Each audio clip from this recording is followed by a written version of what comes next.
Welcome! In this video, we'll explore how server monitoring dashboards can revolutionize your IT operations and help you solve problems efficiently. We'll learn the power of holistic dashboards covering server health, inventory, custom configurations, and intelligent anomaly detection. Let's start with the server health dashboard.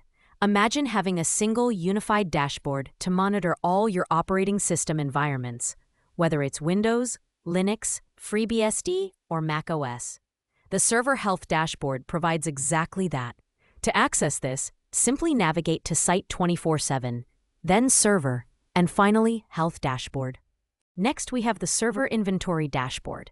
As you can see from this image, it provides a comprehensive overview of your server assets.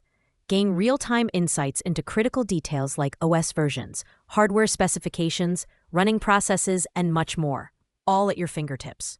You can find this information under Site 24/7, Server, and then Inventory Dashboard.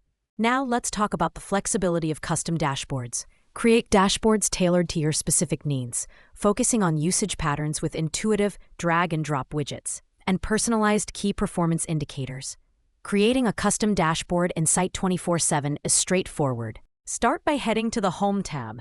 From there, go to Dashboards and click on Create New to begin. You can easily select the metrics and widgets that matter most to you, arranging them to provide the exact view you need. For intelligent observability, we introduce the Anomaly Dashboard. Take a look at this image of the Site 24/7 Anomaly Dashboard. Powered by Zia-backed AIOps and predictive analysis, this dashboard helps you shift from reactive problem-solving to proactive troubleshooting, identifying issues before they impact your services. With Site 24/7 server monitoring, you can truly see everything, fix anything.